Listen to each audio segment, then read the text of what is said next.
right, it's another film study video. We don't have a better name for it besides film study video, but Ken McCusick, how you doing? Life's good, Josh. How about you? I am all good. We had a new thing over at filmstudybaltimore.com last week where someone other than you wrote an article. Yeah, it's pretty good. We had Sarah Ellison as a guest author here, which we really appreciate, and she did a great study on QB run frequency and correlating that to injuries and effectiveness. Sarah's with us tonight. Sarah, how you doing? I'm all right. Thanks for having me on, guys. This is going to be fun to talk about. All right. Well, we had some big news today with Patrick Mahomes getting signed to a $500 million deal.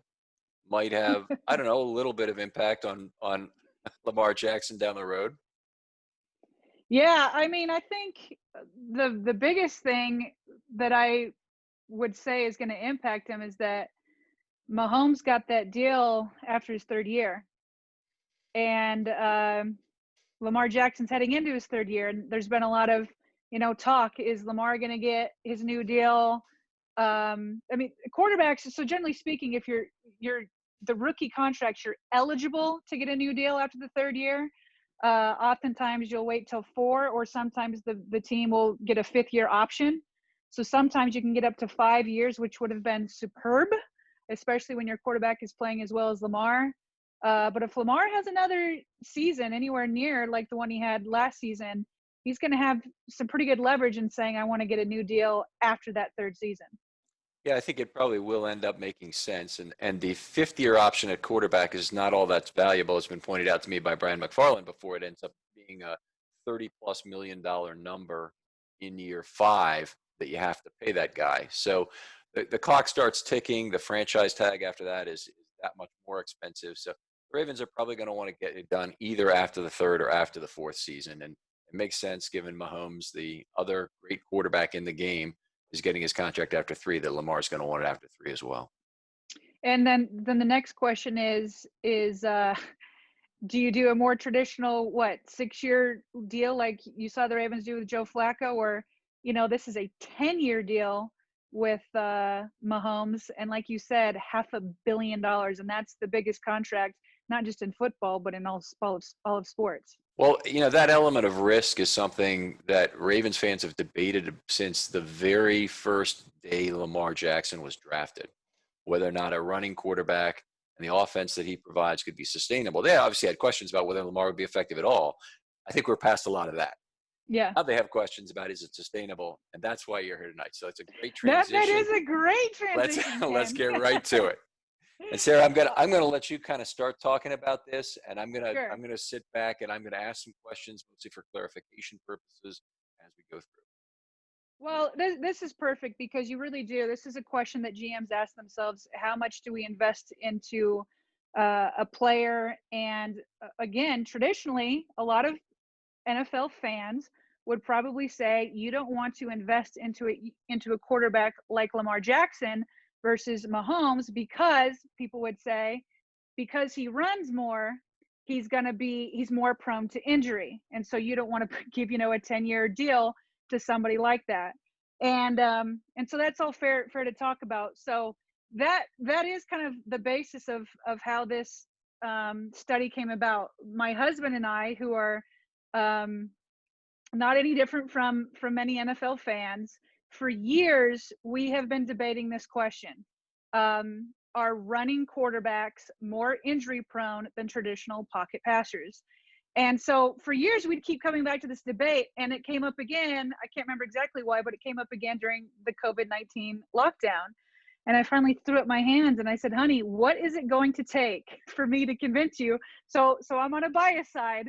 What is it going to take for me to convince you that a running quarterback is not more injury prone than a traditional pocket passer? Because all we could do, just like any other NFL observer, you can only debate anecdotally this question, or at least in the past, because the NFL doesn't keep a database of injuries.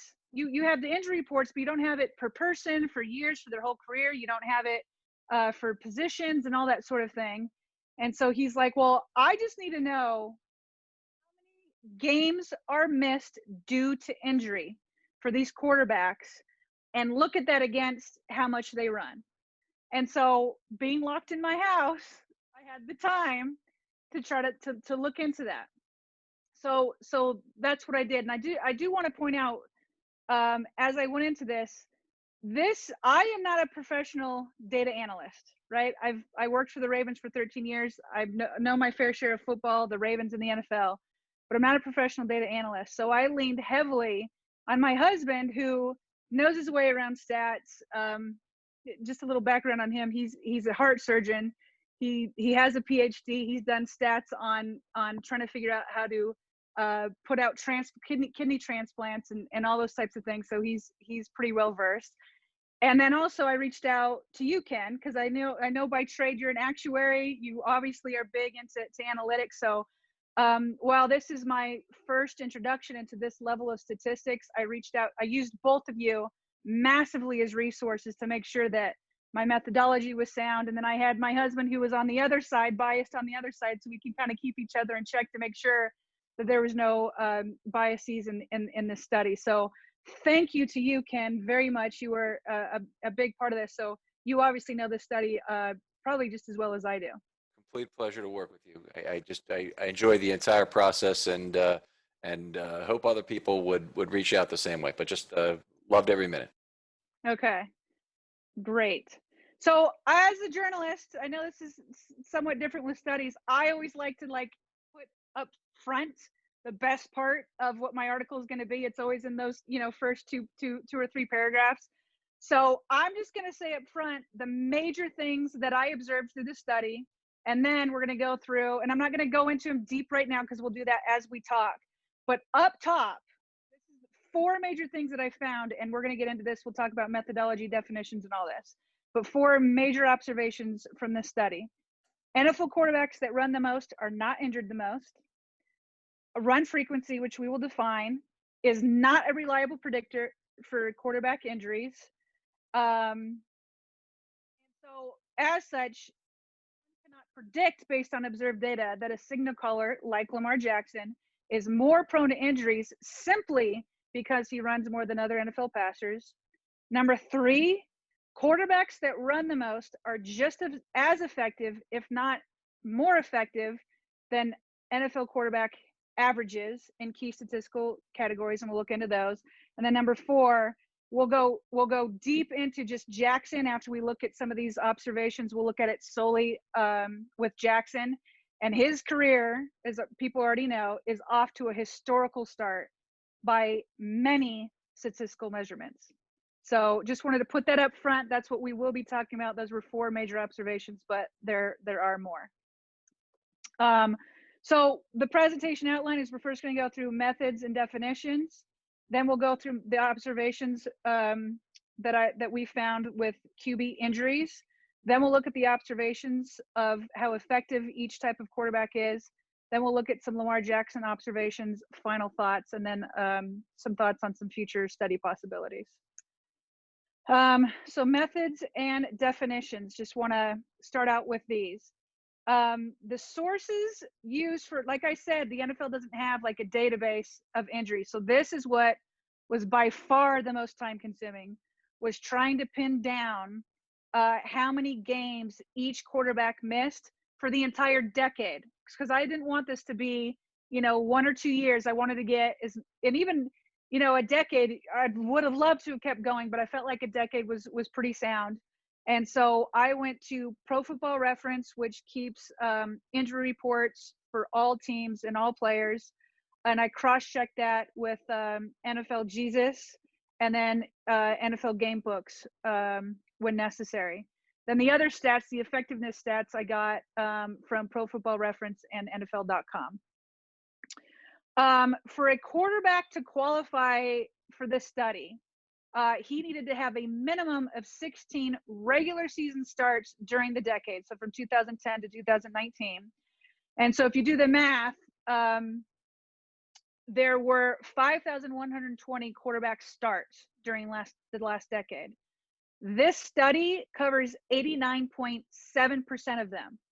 So it covers a good percentage of them. That makes me feel good about the data that we have. Go ahead, Ken. Yeah, that's one of the things that really impressed me about it was the completeness of the study. So just to take you through that a little bit in terms of the math, regular season only is considered Mm-hmm. 256 games during the regular season, as we all know.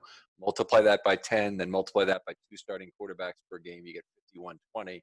And she's got 4,000, you have the number right off the top of your head here, 4,595 of the starts are covered by the quarterbacks who had 16 plus starts. Right. Right. So yeah, like you said, it made me feel like it was very complete. Um, and then like we said, all the stats and the games missed, this is regular season only.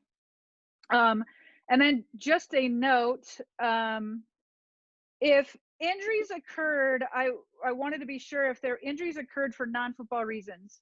And a good example of that was Ben Roethlisberger and his motorcycle accident in 2016. I intended to throw them out. I didn't want that to skew the data.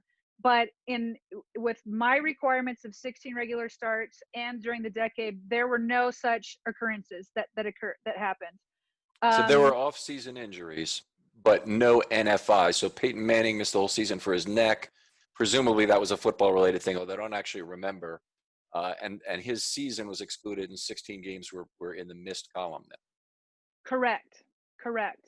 So yeah, if the injury happened for football reasons, it could have occurred during mini camps, OTAs, training camp, preseason, or practice during the season. If it was a football injury, I threw him out. This is a different position, but like when Terrell Suggs ripped his Achilles, I would have thrown him out had he been a quarterback. Gotcha. But those instances did not occur during this time period. All right. Okay, a very important definition, just so that we're making this clear, because all of my graphs, everything comes down to this term run frequency. So I want to make clear that we all understand what run frequency is for all of these quarterbacks. Okay, so for the purposes of this study, run frequency was defined as the number of QB runs divided by the number of runs plus passing attempts plus sacks, because sacks they were intended to throw, but they didn't get the ball off. So that's how we come up with the run frequency. It's that percentage of runs, the number of runs divided by QB runs, passing attempts, and sacks. Do you want to add anything to that, Ken? Well, I think I just want to look at it another way, because we're going to see these percentages for runs, and you got some quarterbacks at 5, and then you got Lamar Jackson on the other extreme end. The percentage you're going to see is not a percentage of all plays. It's a percentage of plays in which the quarterback takes risk. So effectively, you take out all of the handoffs, because those are low risk plays for the quarterback. You look at all remaining plays, which include QB runs, passing attempts, and sacks, and you can see there's really nothing else that would be in there. Aborted fumbles and whatnot. They would, I don't know if they'd be in here or not, because they might show up as quarterback runs. But in any case, the big thing you're taking out is handoffs. And then you're taking out QB runs as a percentage of other non-handoff plays. So a little bit unusual. It's not exactly a percentage of plays, but it's how often does a QB run as a percentage of times that he's taking risk on the play. Perfect. Thank you. And then to add to that, these runs include both scrambles and kneels. Now, scrambles do have a level of risk. Kneels, essentially none. And we had considered it. Ken, you had brought this up. We had considered trying to figure out through estimations and other ways of throwing out kneels, but we went ahead and decided to leave them in and leave them for future study. I mean, the idea is that while they do happen at the end of the half, a majority of kneels happen when a team is ahead and they're about to win a game. So, but those kneels are included in there. I think it would just make only a minor difference, honestly. But we're having a guest on from Pro Football Reference who assures me that we will be able to separate kneels. So I'm excited about that, and maybe we can update the data. I would love that. Okay, so that's the definition of run frequency. Okay, the next step, this took me a while to kind of figure out, but I'm really happy with the way it came down. When people are typically debating traditional pocket passers and running quarterbacks, that really can include different quarterbacks going in different categories. So originally when I first thought of doing this project, I just thought that I'll have a definition of, if you run, more than 12.5%, I'll define you as a running quarterback. Anything less would be a pocket passer. But then we came up with an idea. Well, why don't we do it on a spectrum rather than trying to force people into categories? Let's look at people on a spectrum of run frequency. Okay. And then so once we had a spectrum from 0 to Lamar Jackson's really the other end of it, which is I think around 34%. I'll show you that a little bit later. Then I wanted to figure out how to group them on that spectrum so that we could get some concrete observations.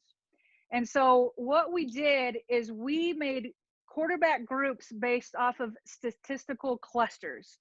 Okay, so it's where we could see a lot of quarterbacks in one little area. There might be a little gap, not a lot of people running in this frequency here, but there's another little cluster here. So we would take those clusters and we put them in the groups, as you can see below. And what I did to make it easy to talk about, it's all based off of run frequency, so these percentages that you'll see, but to make it easy to talk about and read about is I gave a name to each quarterback group. And so I took two names from the most popular, two of the most popular quarterbacks in that cluster. Okay, so the first group we have is the Peyton Breeze group. Okay, obviously that's Peyton Manning and Drew Brees. There's 9 total quarterbacks in that group. I'm not going to read them all off. The article has it on your website, is there, and you can go in and look at all the quarterbacks in there. But the Peyton Breeze group ran on less than 4% of the plays on which they were involved. Okay. Then there was the Ben Brady groups. That's Ben Roethlisberger and Tom Brady. There were 11 total quarterbacks in that cluster, and they ran between 4 and 5.5% of the time, or that was their run frequency. Okay, the next group is Baker Cousins, 5.5 to 7.5%. This one has the most quarterbacks, but interestingly, not the most starts. They have 17 there. And then there's Aaron Mahomes. So you've got Aaron Rodgers and Patrick Mahomes.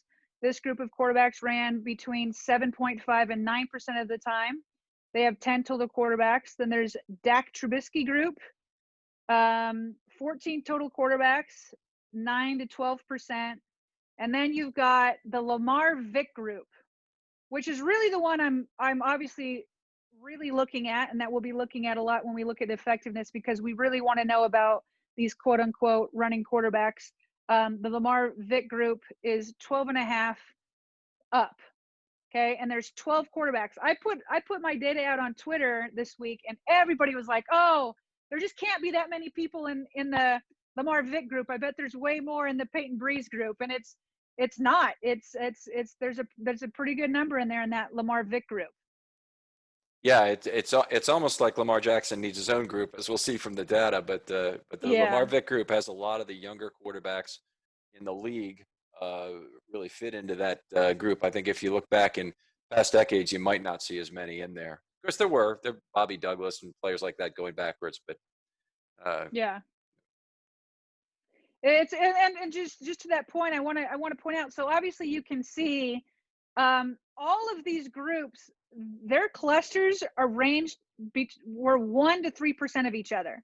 So they're really tight and close with each other. Their run frequency is very similar in the first 5 groups. When you get to the Lamar Vick group, there's a much wider range. So all but one quarterback had a run frequency of 13 to 19%. So you've got that 6% range, which is already a bigger range than the other groups.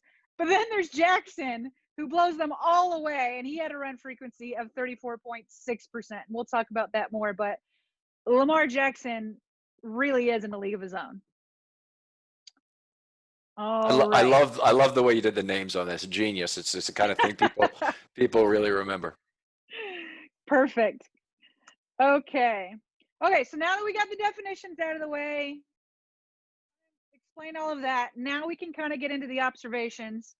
And this one is the big one that I really was looking for. This was the data I wanted to, oh, before we go on, let me go back here really quick. There, as you know, are many ways that somebody could do the study and try to these quarterbacks together in different ways. Okay. My husband, after he saw the results, was one of those people who was like, well, how can I trust the way it was grouped? Maybe it was grouped in a way to make it look a certain way. So to satisfy him, I grouped the quarterbacks. I think I came up with 5 or 6 different ways. Okay, so I did it just based on increments instead of clusters. So I first did a 10%, which separated groups, basically quarterbacks into 2 groups. Didn't tell us much. Then I put it in 5% increments. Then I did 2.5% increments. And then I did a different cluster, one other cluster that I thought was different from this cluster. No matter how I grouped the quarterbacks, I want to make this clear, the observations didn't change. Okay, so no material differences in the group data. And so the reason why I went with this one is because it had the most concrete observations. Even though the other ones didn't change those observations, they didn't yield as many concrete observations. And the second reason why is I felt this grouping had spread out quarterbacks. Any other cluster I had, some groups would have like quarterbacks or 4 quarterbacks, and then one would have like 27 quarterbacks. And so this way I felt like if there were any outliers in the groups, it wouldn't, throw off the data. So all observations I come up with, no matter how I group these quarterbacks, these observations stood. They still stood to be true. So I wanted to put that out before we move on. Okay, so here we are with our first observations. And just to kind of explain this graph, which we're going to see over and over again with different data sets. On the x-axis, we have the run frequency. Okay, and I went ahead and put the name of the groups with the run frequency. That's what we just went through and talked about. Okay, and so we cross-checked that with the y-axis, and the y-axis is the percent of games missed due to injury. Okay. And then this red dotted line in the middle, that's your baseline. That's what all NFL quarterbacks, what their average is in games missed due to injury. So for some reason, I have it's this about in here. 10.4%. It is 10.4%. I didn't put in the graph that had the most updated. It is 10.4%. Okay. So that's the baseline. Now, as you can see, way to the left, the Peyton Breeze group, who had the lowest frequency, they did indeed get injured the least. Okay. Then the next group over, pretty close to it. They're also pretty close to the least injured. Then you have these 3 in the middle, the Baker Cousins, Aaron Mahomes, Dak Trubisky, who, again, a lot of people would consider these groups pocket passers, but are can run, but are mostly pocket passers. Then you go all the way to the right, and that's the Lamar Vick group. The Lamar Vick group runs the most, but they were not injured the most.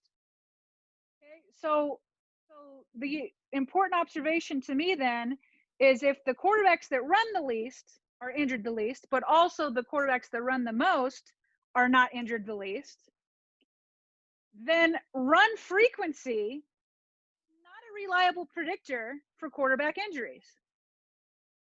Okay, so this whole debate that we keep having about, well, he runs more, so he's more injury prone, that's not even a reliable predictor. What we find is that these quarterbacks in the middle are the ones who are driving up that quarterback injury average. So that makes me wonder, if run frequency is not a reliable indicator for injuries, what is going on with these middle groups that makes them the most prone to injury? You have anything to add there, Ken, before I move to the next? No. I mean, one comment that I'll just make on this is football doesn't really have good control groups. This is a decade's worth of data, and it well could be that, these are observations of the data here that in a different decade you might get a different result. But I agree. There's the big question that I think Sarah's answered very effectively is there's nothing about the data you can observe from the 2010s that would lend credence to the belief that the Jackson model is not sustainable. Right. Which leads back to what we were discussing in the beginning. Can you sign them for these long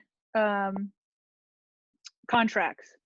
Okay, so listen, this leaves a great opportunity for more study. This is not observed data. This is where I would go for a next study. If there is something going on with those middle groups, what could it be?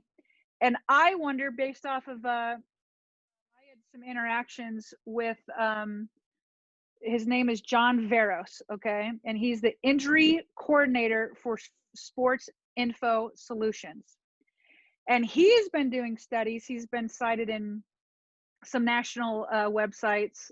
Sporting News is where I first heard of him, and he has been studying for the past. He has data from 2017 to 2019. He's been studying quarterbacks' most dangerous plays, okay? So which plays do quarterbacks get injured most on, okay? And according to his data for the past 3 years, the most dangerous play for a quarterback is a knockdown, okay? So knockdown is when you're getting hit as you're throwing the ball. Quarterback hit. And correct. And when that happens, the quarterback is not in a very good position to protect himself. And that's happening inside the pocket, right? The next thing, so the injury rate is 1.8%. So for every 57.1 plays, there's an injury on a knockdown. The next most dangerous is a sack. Actually, I put these GIFs. We always, I was working at the Ravens, Ryan Garrett and I would always debate if you call it a GIF or GIF. Anyway, so as you can see, this is one from Nick Foles just this last season. And I believe this one broke his clavicle, hurt his shoulder, and he was out. This is almost the first game of the year. And he can't protect himself at all, right? He made that touchdown throw, by the way. And he can't protect himself. So there's a good example of a knockdown. And then I decided to pull this one because it's a famous one for Ravens fans. Here's Big Ben getting drilled by Bart Scott.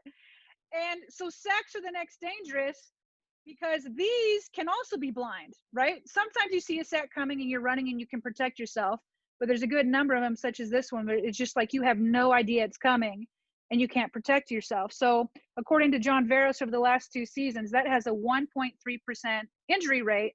So for every 75.1 sacks, there's an injury. Okay. A typical quarterback's going to take probably 35, 40 sacks a year. So every couple of years, you might get an injury from a sack. Correct. Okay, a scramble. I picked this one because it's another famous play, not only because RG3 is now with the Ravens, but because this was Haloti Ngata doing this damage. And so this was a scramble. He was going to pass, but he started to scramble. And this is, I think, what separates Lamar Jackson from RG3 in many respects is Lamar, for the most part, and I know you're doing a study on this, Ken, yourself, for the most part, he's very smart about not taking those types of hits. Yes. So this is a quintessential injury that we all have in our mind from a scramble. So, but according to Veros, this is the third most dangerous at a 0.9% injury rate. So you need 106.7 scrambles for every 1 injury. To give you an idea, Jackson had approximately 50 scrambles last year. I don't know if there's 49 or 51, depending on source that you look from. And you're looking into how those scrambles ended, yeah? Yeah. Okay. The next one is a designed run, and this is a good example from Jackson of what you can do on a designed run. You can give yourself up by going out of bounds or sliding or, all sorts of different ways. But just to show I'm not completely biased, designed runs don't always happen in the best of the way. This is the play where Lamar Jackson actually broke Michael Vick's rushing record, but this was one of the hardest hits he took all season. So not all designed runs are completely safe, but statistically speaking, designed runs are the fourth least dangerous over the last 3 years at a 0.6% rate. So you need 174.2 designed runs to get one injury. And these designed runs exclude kneels. Jackson's had 323 rushing attempts in his career. A fair number of them are kneels, and a fair number more are scrambles. So he might have had, I'm going to say, about 200 rushing attempts that were not either, maybe slightly over that.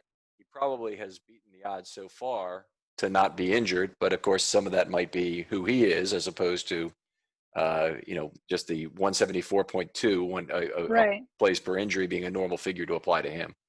Right.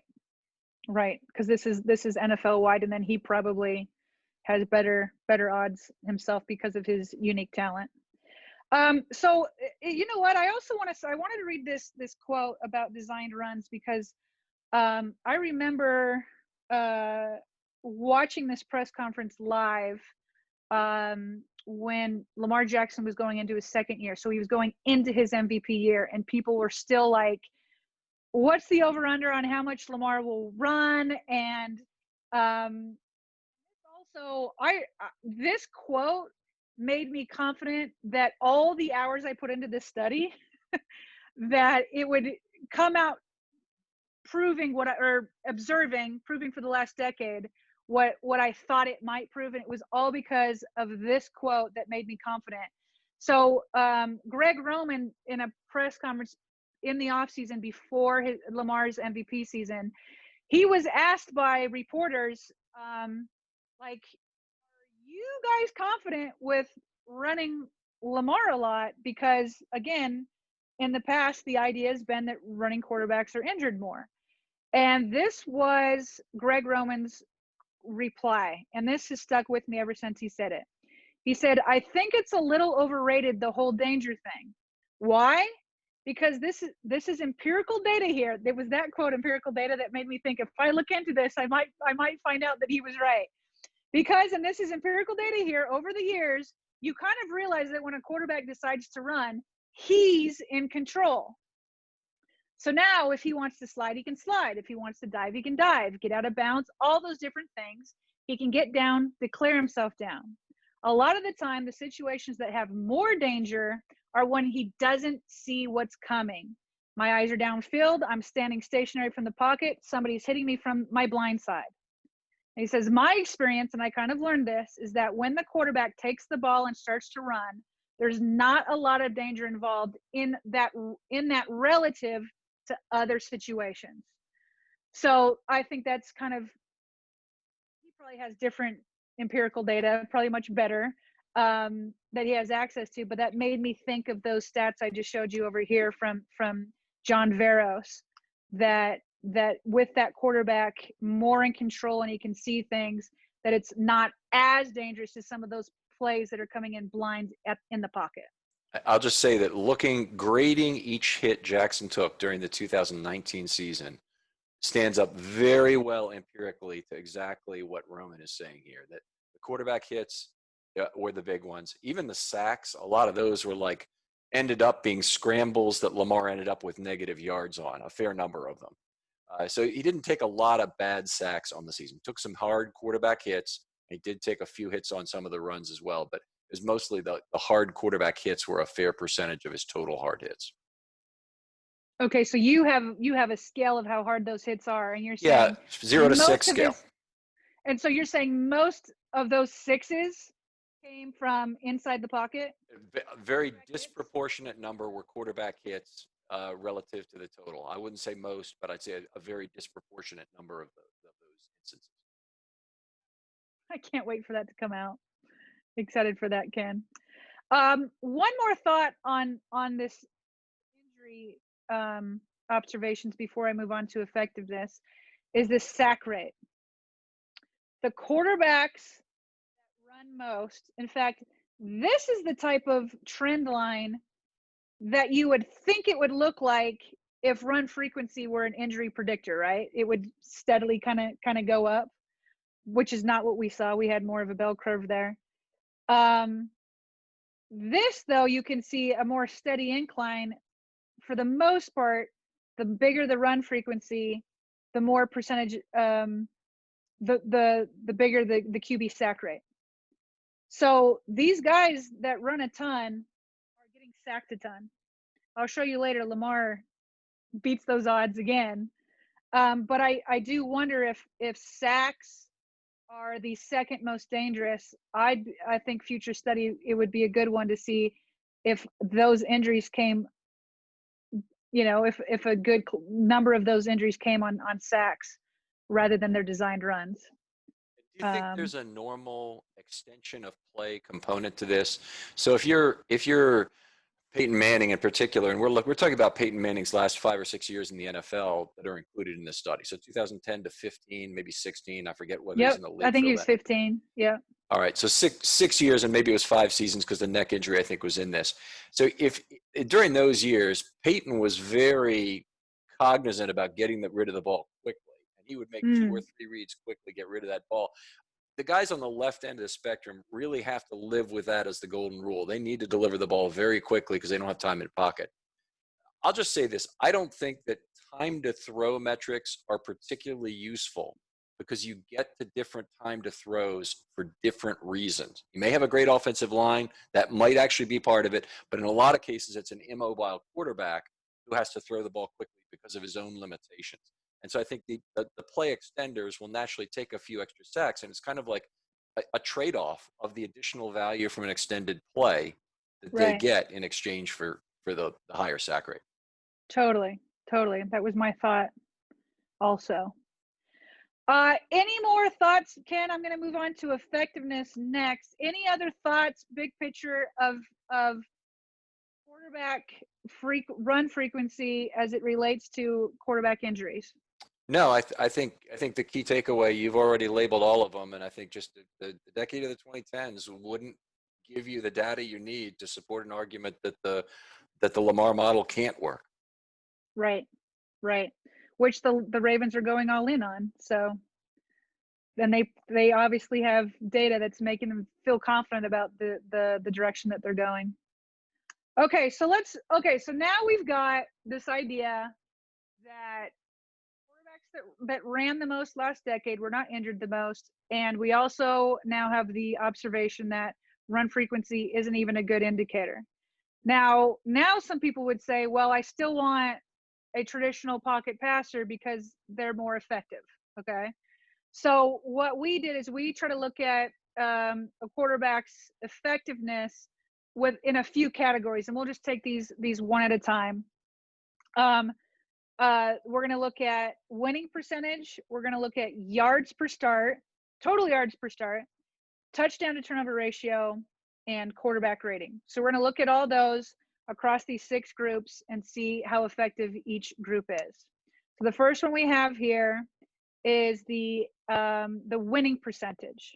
Okay, so just like in the last graph, the x-axis is the run frequency, and in this case, the y-axis is the QB win percentage. My y-axis, I haven't updated it. Those should be percentages, but you can kind of see 0.4 would be 40%, 0.2 is 20%. Okay, now in the blue, we're looking specifically to that quarterback's win percentage, okay? And in the red is the team win percentage when that quarterback is out of the game. Most likely due to injury, sometimes due to ineffectiveness. I want to get the definition clear here just for this. Rightly or wrongly, the NFL assigns a win to a quarterback or a loss to a quarterback if he starts the game, not if he finishes. 4th winning comeback drive by a backup quarterback like Kirk Cousins after the RG3 injury would have been credited to RG3. Correct. Now, the number of times that actually happened is minuscule. in these, but it's very good to point that out. Okay, so you can look category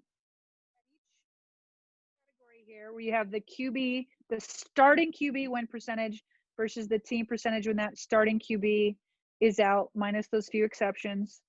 And then the red line, or the blue line we'll do first, is the baseline again, the baseline quarterback winning percentage, and then the red is that team percentage when that starting quarterback is out. Okay, so what stands out to me with a few of these is that the quarterbacks that ran the most, the Lamar Vick group, their starting quarterback winning percentage is slightly above the baseline NFL average. So the NFL average is 42%. The Lamar Vick group quarterback win percentage is 55%. Okay, the highest win percent was the Ben Brady group. Okay, and then you want to look at, okay, so what's the team winning percentage when those starting quarterbacks are out? I was personally very surprised by this, to see the Peyton Breeze group drop from 53% to 35%, whereas the Lamar Vick group drops from 55 to 49%. So I've heard people say, and again, including my husband, is that it's harder to replace a quarterback from the Lamar Vick group because there's not as many of those. And that's true. There's not as many in the NFL population because, again, for years, the NFL has preferred these traditional pocket passers. But the teams actually did a better job in terms of winning percentage of replacing the Lamar Vick group than teams who were trying to replace the Peyton Breeze group. Okay, so, so again, in theory, if Lamar Jackson were to go down, statistically speaking, there's nothing from the last decade that says, oh, the Ravens are worse off because he's in the Lamar Vick group. Now, again, Lamar is a whole different beast and a unicorn, and he brings everybody up. But statistically speaking, it was harder to replace the Peyton Breeze groups than the Lamar Vick group, and it was harder to replace the Ben Brady group. You go in one from the Lamar Vick to the Dak Trubisky group, it's even. The outlier is the Baker Cousins group, where they were actually better without their starting quarterbacks. But if you look at that group, a lot of those guys eventually became backups more than starting quarterbacks when they had the opportunity. They just weren't effective enough. Just one point on the Lamar Vick group here. There's 4 quarterbacks in the Lamar Vick group. So you can see from this that Sarah didn't just cut off the levels to keep bad quarterbacks out or good, but there's 4 quarterbacks who had a significant the teams were significantly better without them. And the one is Geno Smith, EJ Manuel. We have Colin Kaepernick, a 62% win percentage without him, only 48% with him. And Robert Griffin, 49% up from 39% with Griffin. There you go. So that was interesting to me. So at the end of the day, the Lamar Vick group is actually slightly more effective in terms of winning percentage than the rest of the league, and more than almost all the quarterback groups except for the Ben Brady group. So that was surprising to me. Okay, the next thing I looked at was how effective are they I looked at total yards. Any team that has a quarterback that runs more knows that it's not fair to look at, the passing of Tom Brady in a game, and then you only look at the passing of Lamar Jackson in the game because you're not accounting for his rushing yards. So I got total yards, the passing yards, and the rushing yards per start. Now, again, one caveat here is these per starts, in some instances, there were numbers that got in. So let's say, like in Lamar Jackson's rookie year, when he came off to do a couple gadget plays for Joe Flacco, but Joe Flacco was still the starter at that point. Some of those numbers came in, or if a quarterback came in because somebody was injured or because they were ineffective. A couple of those games and the production for those games got in, but again, it didn't drastically change these numbers, and the takeaways remain the same. But I wanted to point that out. Go ahead, Ken. Got one point on this, is that this is passing yards by the quarterback and his rush yards, not the rest of the team's rush yards.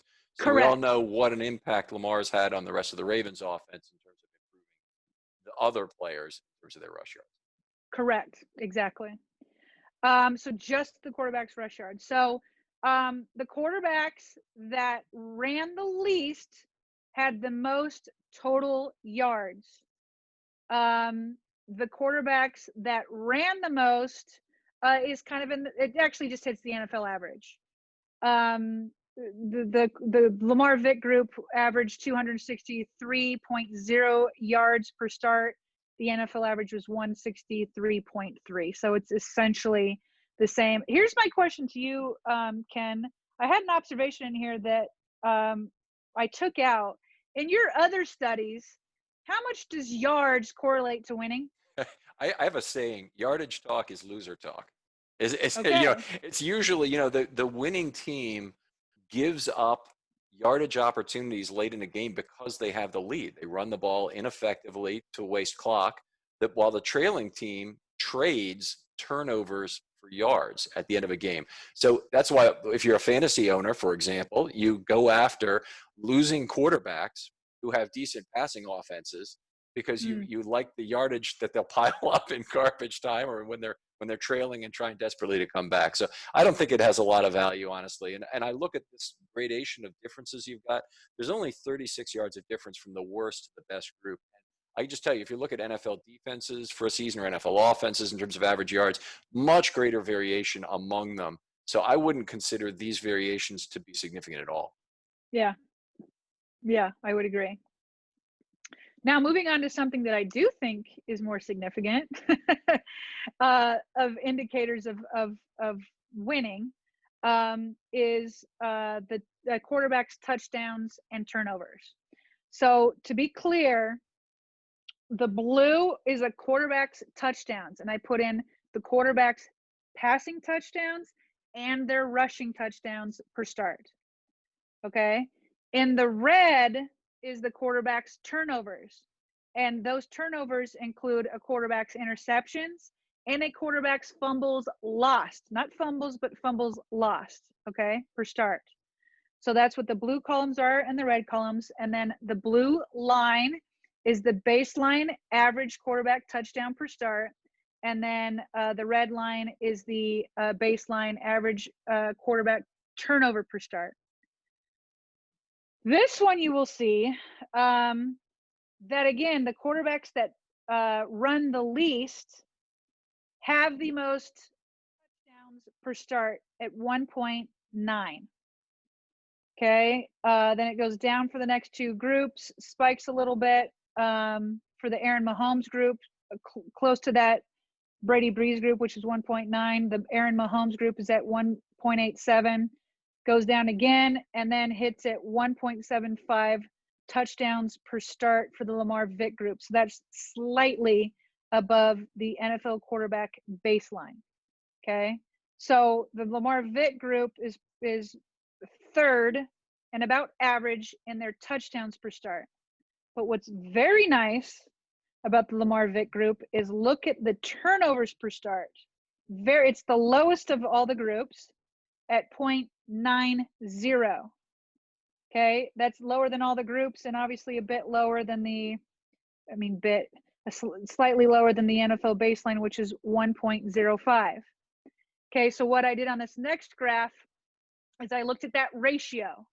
What is the touchdown to turnover ratio? So touchdowns divided by turnovers, and look, and you've got this.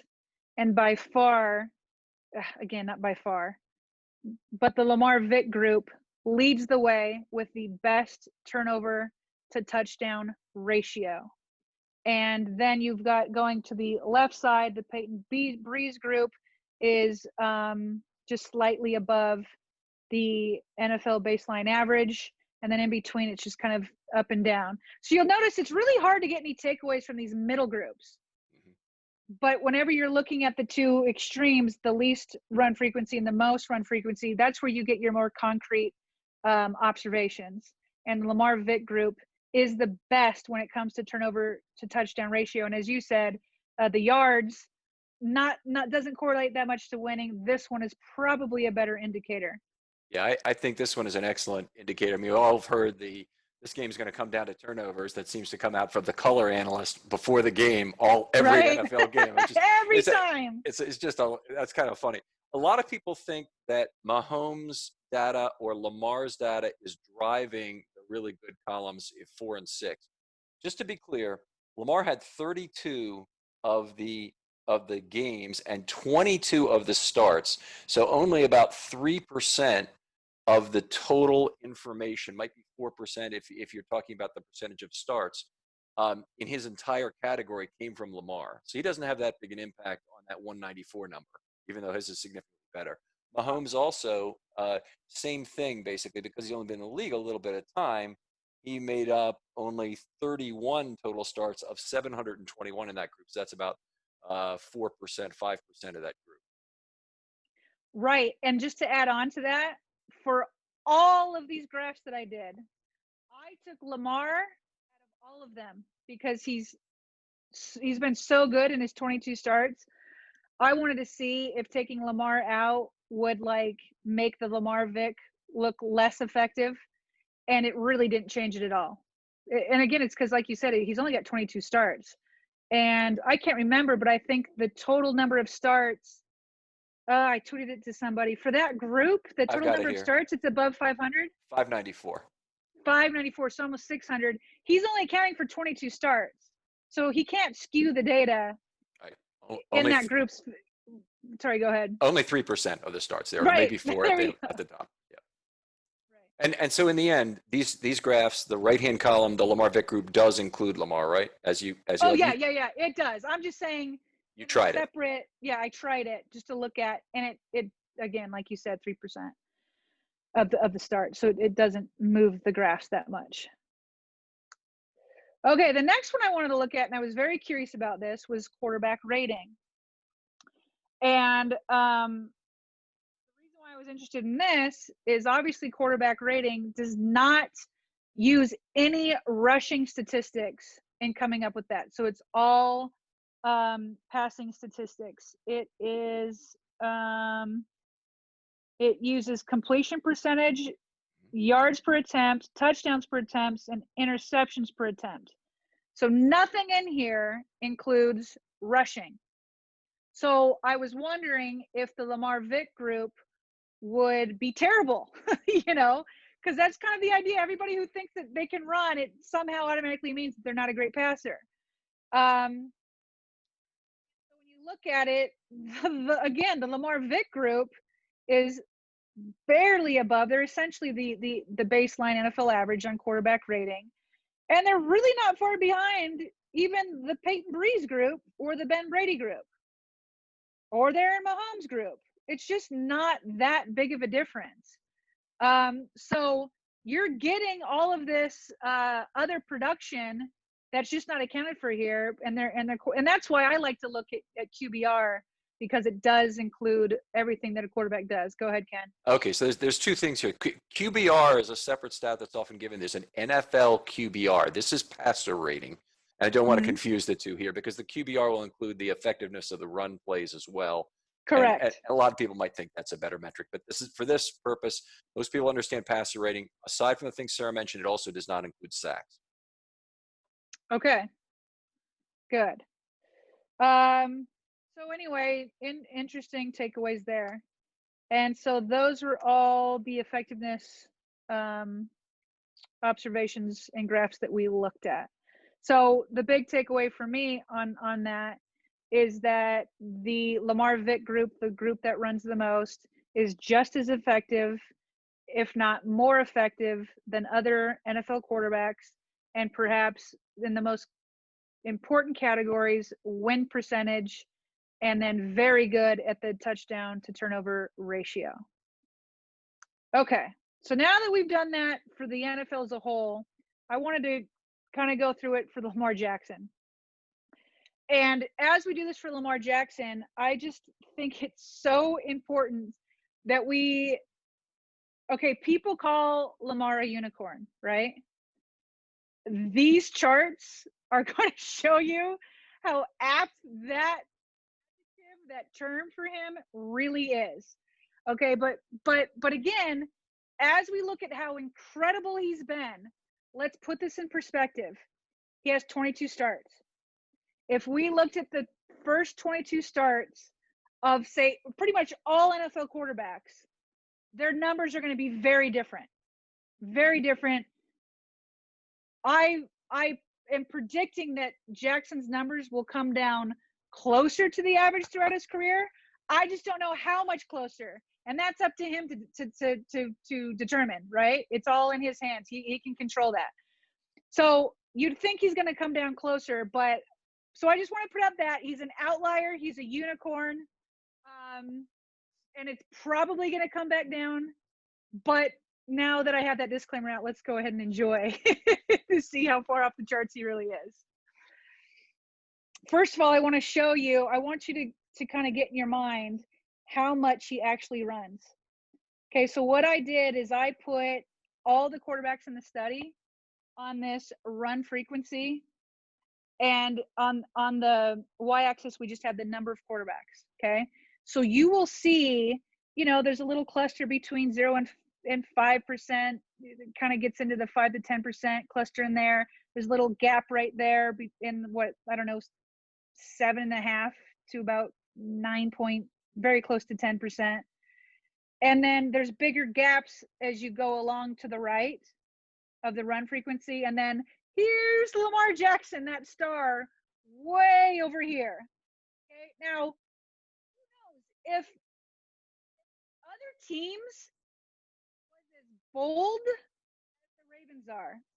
Somebody like, call them Lamar Vick. Michael Vick would have run a lot more than he did. But based off of the thinking of the time and his coach and his offensive coordinator, most of his rushing was off of scrambles. And so if he were in Greg Roman and John Harbaugh's system today, they could very well run him as much as they're running Lamar. So not only does this speak to Lamar's talents, but it also speaks, and I've heard this so often because John Harbaugh kept saying that we're going to have an offense that's revolutionary. And he kept saying, he's like, it's not necessarily the plays that we'll be calling because those have been done before. So I kept wondering, what does he mean by revolutionary? It means that they're this committed to it compared to the entire last decade. Go ahead, Ken. What was your two things about this? First of all, Michael Vick never had over 15 carries in a single NFL game, whereas Jackson had 27 in his first NFL start. By comparison, he had other games that were not as high as 27, but still, higher. And nobody'd run 27 times in a game since the early 50s. A quarterback named John Jerry, I think, with the Steelers. So anyway, he's totally off the charts, certainly in that regard. Yeah. And then I just got curious. I wanted to not just look at the last decade. Was there anybody else since the NFL merger? Now, Lamar Jackson's career run frequency for his two first years is 34.6. The next since when was the merger? 1970? Yep. The next was Bobby Douglas at 23. And then Michael Vick's career run frequency was 19.8. You can look down, Tyrod Taylor, 18.3, Cordell Stewart, 18.1, Cam Newton, 17.9, RG3, 17.6, Vince Young, 16.9, Colin Kaepernick, 16.8, and Russell Wilson at 14.9. So he's not only off the charts over the decade, but really since the 1970 merger. But I do want to point out again, and this is why I was saying that Lamar Jackson will come down closer to the average. His 2018 run frequency was 44.1. His 2019 was 29.3. So that gave him his career run frequency at 34.6. So again, it's not because he'll be worse or less ineffective. It's just it will come down closer to the average. Go ahead, Ken. I would expect so too. I would expect his career run frequency will drop fairly dramatically as he gets a little older, and they want to take less chances with him as he gains as a quarterback in other areas. But just looking at this, I mean, you have the quarterbacks basically run, aside from Douglas, ran half as much at the very most as him. And that just reminds me, I mean, making parallels to other sports, there haven't been great athletes like this that have come along very often in any sport who redefine it in the way Jackson has, whether they run the whole offense around him or not. But the most comparable player in any sport, probably that's similar, is Babe Ruth. Completely changed the game of baseball by changing the power numbers tremendously. And it's often pointed out, in 1919, Babe Ruth hit 29 homers. There were poems written about that, about how, it'll never be topped and this and that. And then he got traded to the Yankees. He had 54 home runs the very next year, out-homered every team in the American League.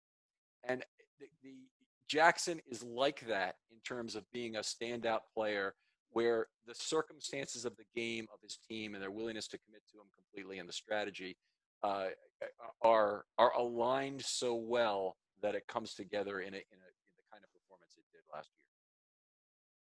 Well said. I like that. Comparing him to Babe Ruth. I like it.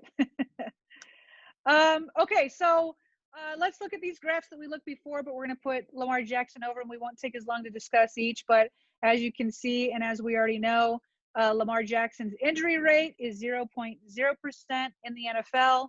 Again, that can only he can only maintain status quo or get worse. He can't get any better than that. And my prediction is that he will get injured at some point, but not because he runs so much. It's because he plays football. And very few people escape this sport without a single game missed due to injury. And I can just already hear it now once he does get injured. See, I told you. But it's because he plays football. It's not just because he runs more. Okay, so then let's look at him with the sack rate. So as I mentioned earlier, that the sack rate for the Lamar Vick group is by far the highest. But there's Lamar. He's very good at avoiding sacks, especially for his group. So he's actually closer to the NFL baseline average. And so I just want to give you some perspective for other people in his group. So Lamar's sack rate is 6.4%. Kyler Murray, 8.1%. Russell Wilson, 8.4%. Colin Kaepernick, 9.2%.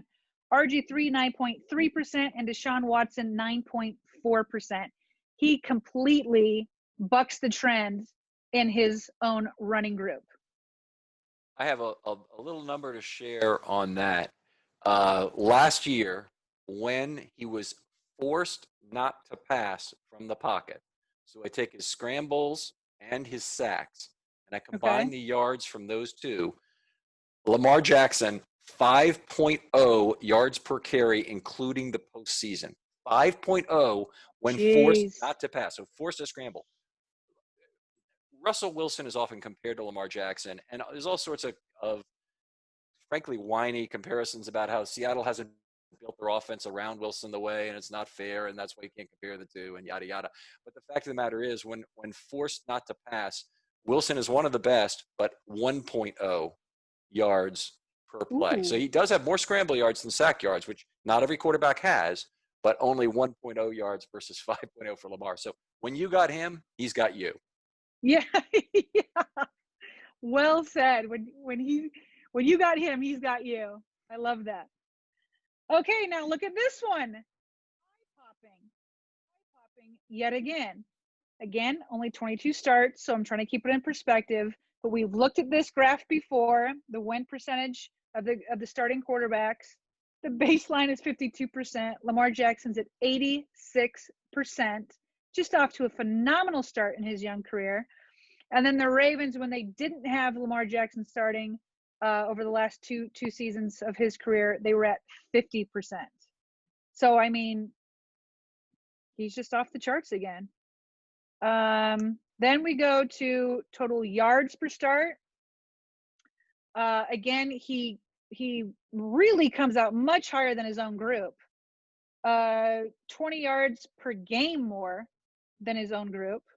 I mean, that Ravens offense was ridiculously efficient last year. So his 283 is just slightly above that Peyton Breeze group, which leads the way. And if you're looking at offenses, points per drive, any of the other drive-related statistics, serious success rate, those are all really good measures. Yards are one of the worst measures possible to look at an offense and really talk about how effective it is. And last year, the 3.08 points per drive was, I believe, the 5th highest total in NFL history. So that's really where the Ravens offense was money last year. Good. This one is one of my favorites. Really, that one is, but I'll get to that. So here we are with the NFL quarterback touchdowns and turnovers. So Lamar is getting off the charts again. So he's at averages 2.45 touchdowns per game and averages 0.68 turnovers per game, which comes out to a touchdown to turnover ratio of 3.60, which more than doubles his own group. And I mean, Approximately. Yeah, approximately. Yeah, I didn't do the math very well there. So, but again, off the charts, and I think is probably one of the best to correlate to winning. Who else was ahead of him all time? There were only like 3 quarterbacks ahead of him all time. It's by a small amount. Right. So, I forgot to tell you the all-time winning percentages, but I can come back to that. The touchdown to turnover. Okay. Only Patrick Mahomes beats Lamar. Wait, hold on. Aaron Rodgers, I thought. Aaron Rodgers, Patrick Mahomes, and then Lamar Jackson. I'm looking at the wrong one. Okay, so Patrick Mahomes is the only one that beats him in terms of total touchdowns per start. So Patrick Mahomes was 2.58 touchdowns per start. Lamar Jackson was second, 2.45. Then when you go to turnovers, Lamar was number 5. Mahomes didn't make the top 5. His 0.68 was number 5 all time. Tyrod Taylor, who really, really never turns the ball over. He's freakishly good at it. Then Alex Smith, Aaron Rodgers, Tom Brady, and then there's Lamar Jackson. Now, combining those two things to get to your ratio, where Lamar's 3.60 all time, only 2 people beat him. As you said, Aaron Rodgers, 3.77, and Patrick Mahomes at 3.64, and then Lamar comes in third at 3.60. So to be fair, and to go back to the winning percentage, where he was at 86%, he's number 1. Number 2 is Jimmy Garoppolo, but those two, Lamar has 22 starts, Jimmy has 26 starts. Tom Brady is number 3, but he has 156 starts. Okay, so then it's Patrick Mahomes, who also has a young career, 31 starts, and the number 5 is Peyton Manning, who has 73 starts. So, for that time period. So, again, that's why I like to keep things in perspective. Like Lamar and Patrick are right up there with the Aaron Rodgers and the Tom Brady's and the Peyton Mannings of the world, but they just have to sustain it and do it over time. Okay. And then, we're on to the passer rating, which we talked about before, does not include the rushing statistics. Lamar looking great at 104.7. How does that look historically? Second highest of all time with 500 or more attempts, only to Mahomes at 108 and change. Yep. So 108.9. Ahead of Manning's career number, ahead of Rodgers' career number, Breeze, all those guys, Brady, they all come in the high 90s or right around 100. But Lamar and Mahomes are really leading the pack right now. They're both incredible. All right, so to recap, the final thoughts. It's a little wordy here, but important. NFL quarterbacks that run the most are not injured the most. Quarterbacks that run the least are injured the least, and it's the middle of the road running quarterbacks that are injured the most frequently. Okay. Second biggest takeaway for me, run frequency. is not a reliable predictor of QB injuries, at least not during the last decade. As such, one cannot predict based on observed data that a signal caller like Jackson is more prone to injuries just because he runs more than other NFL passers. Number 3, quarterbacks that run the most are just as effective, if not more effective, than the NFL quarterback average in key statistical categories, including winning percentage, touchdown to turnover ratio, yards per start, and quarterback rating. And finally, Lamar Jackson's young career is off to a historical start. A select few quarterbacks have superior markings like Jackson, but not in both passing and rushing measurements. His run frequency and effectiveness are off the charts, making him a statistical outlier and an intriguing player to continue to follow. If you don't want to follow Jackson, you're going to have a hard time turning on the TV, I think, in the future, in the coming years. That's right. We talked about future study a little bit, but definitely ones that I would like to see is some questions that remain unanswered by the study, and I want to make sure that I make this clear that even though based off of the last decade we can say that run frequency is not a reliable predictor for injuries, the quest for what is that reliable predictor continues. So I would like to see a future study where we explore which types of quarterbacks expose themselves to the most risk by participating in the most dangerous types of plays. So maybe the 4 that we outlined from John Veros, or maybe there's some other ways to do it. But so we don't know exactly what is the best reliable predictor for injuries are, but based off of last decade, we know that run frequency wasn't it for the last decade. Another study I would like to see is that while run frequency isn't a reliable predictor for how many games the quarterback will miss due to injury, run frequency has not been ruled out as a reliable predictor for career longevity. So that relationship between run frequency and career longevity, to me, is the next logical step for exploration. And we tried to do that. Mm-hmm.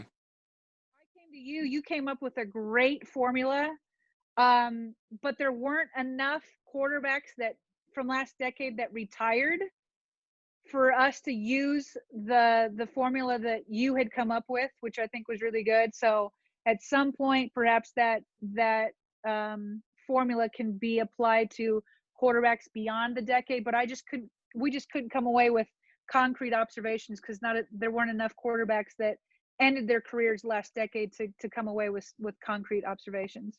Yeah, I think this is back to a case of football not really having great control groups. And one of the things we're seeing about the running quarterbacks is they're really emerging as a force in this last decade more than any other. We had Vince Young and we had Vic in the 20-aughts, but in the 2010s we've had much broader set, including Russell Wilson, who's had good success at not being injured, and Jackson and the others in the group. It's just a more prevalent strategy now. So we don't have the total breadth of career data yet. Right. So I think that's it, guys. Yeah, that's it. I appreciate you letting me come on. That was a long one, but I hope it was something that your viewers, your listeners find intriguing and interesting. So, but it took a lot of man hours. I appreciate your help, but I really enjoyed doing that. That was a lot of fun, and I'm glad that we could come out with those observations. Yeah, so many things to love about the way this study was done. Sarah, I can't compliment you enough on how you put this together, and the writing up of the paper in a format that really lays it out, doesn't make extreme conclusions about the data as opposed to just making observations. I mean, I love the way you laid out the information, the nice graphs, you had everything about this. And people out there, if you want to do this kind of thing, I'm going to say it's not outside of your reach. The key thing is do what Sarah did. Find some question you really want to answer. Try and study that and come up with data. Use the data that's available, and then layer on your own observations, which is a lot of this incredible work that Sarah did, is going through all these injury reports and trying to figure out when did a quarterback miss a game due to injury. I mean, that's a lot of work, but that's the layered value add data that she had in this. And then there's all the other idea stuff of, hey, how if we relate this to effectiveness, or how do we relate this? And your husband Trevor probably deserves a lot of the credit for that, for still not liking the way the data turned out the first time.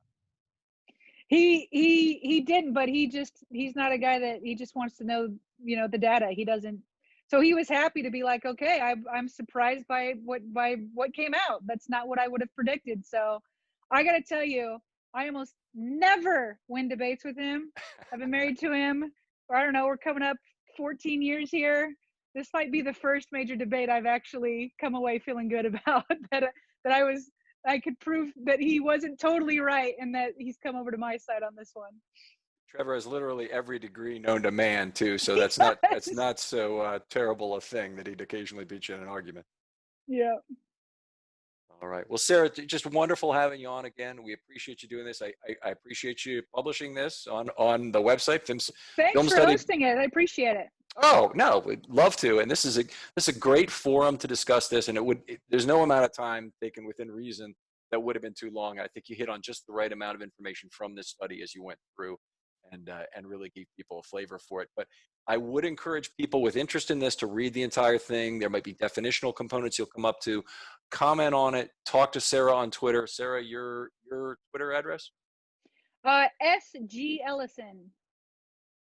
Okay, at SG Ellison. So please get her involved in the discussion. She's already very central to the discussion on Twitter in terms of these sorts of things. But she's had a good back and forth about a lot of this there. There's a lot of discussion out this on Reddit now. I don't know if you have a Reddit account, Sarah, but I did post it out there, and there was a lot of back and forth about your article, and uniformly they love the study.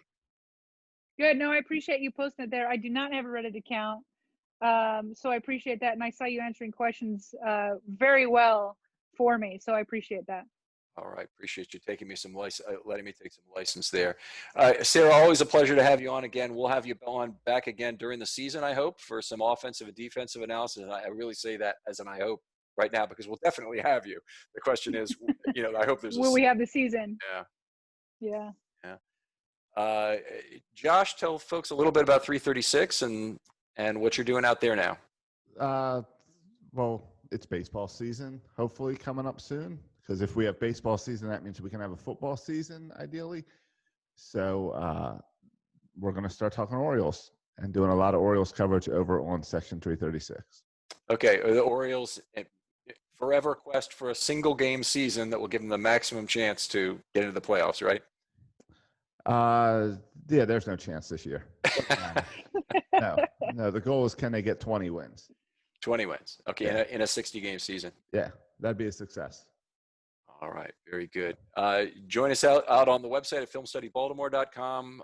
Follow me at filmstudyravens, if you would. And I want people to take this seriously. If you have an idea for a study that is similar to what Sarah had, I would love to talk you through it. Sarah didn't need a whole lot of help in terms of the study, particularly with her husband being involved in this kind of thing.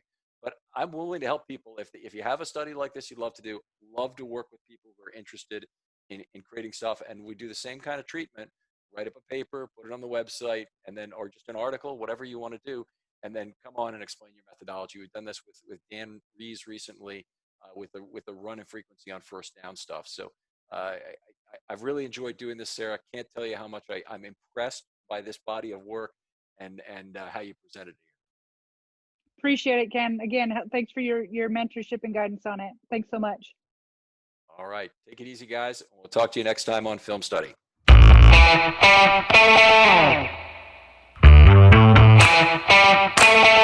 you.